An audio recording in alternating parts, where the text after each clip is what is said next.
Language teaching methodology. Among many methods of language teaching, pause method pedagogy is the latest method that can be used in teaching English as foreign language. What is pause method pedagogy? The brief history of pause method pedagogy can be explained in this case. Pause method came to light during 1990s. It is aimed to break the cycle of methods. It reinvigorates relationship between theorizers and practitioners. It signifies teacher autonomy. The language theory used in this method facilitates the advancement of context-sensitive language education based on true understanding, which is called as principled pragmatism, mentioned by Kumaravadivelu in 2003. It is also mentioned that language best developed when it is learned holistically. Rick 1991 cited in Kumaravadivelu in 1994. The learning theory used in this pedagogy, that language pedagogic parameters mentioned by Kumaravadivelu 2003, is about particularity, practicality, and possibility. Particularity talks about particular groups of teachers teaching a particular group of learners, pursuing a particular set of goals within a particular institutional context embedded in a particular sociocultural milieu. In terms of practicality, this method refers to the relationship between theory and practice and aims for the personal theory of practice generated by the practicing teacher. In this case, teacher has the full autonomy of the class. In terms of possibility, this method empowers the classroom participants to critically reflect on the social and historical conditions contributing to create the cultural forms and interested knowledge they encounter in their lives.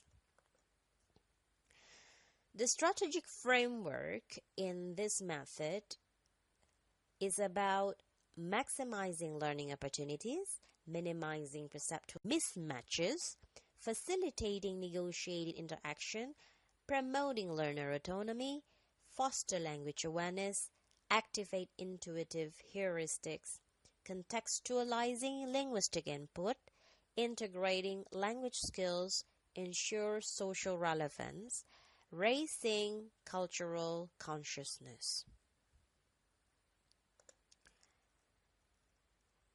The framework of the method is mentioned by Stern. Their three-dimensional framework. It's the intralingual and cross-lingual dimension. The next is the analytic experiential dimension. And the last one is the explicit-implicit dimension. The intralingual and cross-lingual dimension includes intercultural or cross-cultural. L1 is reference system or L2 as reference system. Immersion in L2 or comparison between L1 and L2. No translation or with translation. Direct method or GTM. Coordinate bilingualism or compound bilingualism. In the dimensional framework of the analytic experiential dimension, it includes focus on code or focus on communication, observation or participation, focus on language or focus on topic or purpose, emphasis on accuracy or emphasis on fluency, linguistic interaction or interpersonal interaction, language practice or language use. The last framework, the last dimensional framework is the explicit-implicit dimension. Rational, formal, or intuitive. Conscious learning or subconscious learning. Cognitivism or behaviorism. Inferencing or mimicry and memory. Systematic study or exposure to language and use. Deliberate or incidental. The techniques and activities used in post-method pedagogy. Some techniques, like equipping students with authentic materials, help learners self-direct and self-monitor their own erudition. Drawing attention to formal aspects of language, and also treats grammar as a network system. The techniques also facilitate activities related to self-discovery, focus on syntactic, semantic, pragmatic features of language. These techniques also bring learners' attention to integrated nature of language, interrelating language skills, and giving opportunity to differentiate between own culture and the culture of target language. This is what we call cultural conscience. Okay, cultural conscious. Providing meaningful learner and teacher-learner interaction. The techniques can be manifested into activities such as increasing the amount of repetition, using flashcards and audios, encouraging peer-initiated and self-initiated topics to discuss, giving hints to rethink, cognitive mismatch or information gap.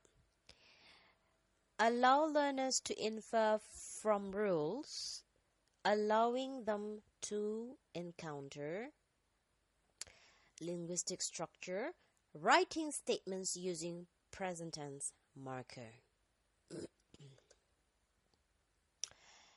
The roles of the teacher and the student in post-method pedagogy are described as below. Teachers' roles are both as creators and utilizers of learning opportunities, and balance as managers of teaching and mediators of learning. So while students' roles are topic and talk initiator and also cultural informants. Let's go further to how we make a lesson plan by using this method. First of all, we need to define the skill focus that we need to teach. In this lesson plan, the skill focus is writing and speaking. And the lesson objective defined is by the end of the lesson, students should be able to write a quotation about value using the simple present tense. Here comes the motivating strategies.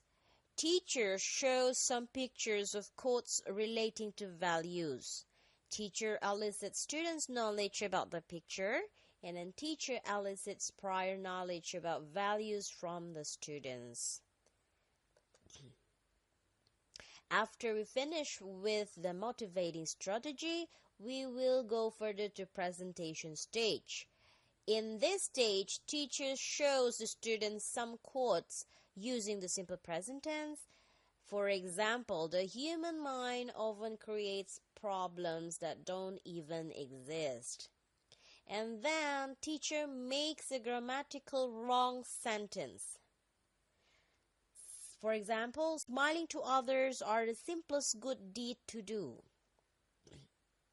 A good person do not take credit for others' work. Okay?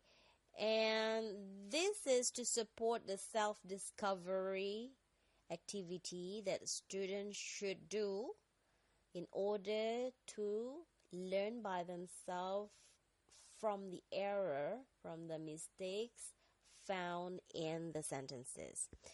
Teacher asks the student to analyze the sentences to identify the grammatical errors in the sentences and discuss the grammar rules with the students. After we finish with the presentation stage, we will go further to skills practice. In the skills practice, students are to do filling the gap exercise on tenses. Students are to do jumbled word exercise. Students are to do matching exercise about sentence paraphrasing. But this one is an optional activity if we still have time in doing this kind of activity. Suppose that the students are very fast learners, so we have some reserve activities. Students are to give opinion about some quotes, and in this case, of course, discussion is going to occur. In summing up stage, teacher will sum up today's lesson and then gear the students to the assessment that they're going to have. Students are to make quote based on picture of yin yang using their Instagram. Here it is obvious that the lesson plan is made by integrating technology and the language skills holistically.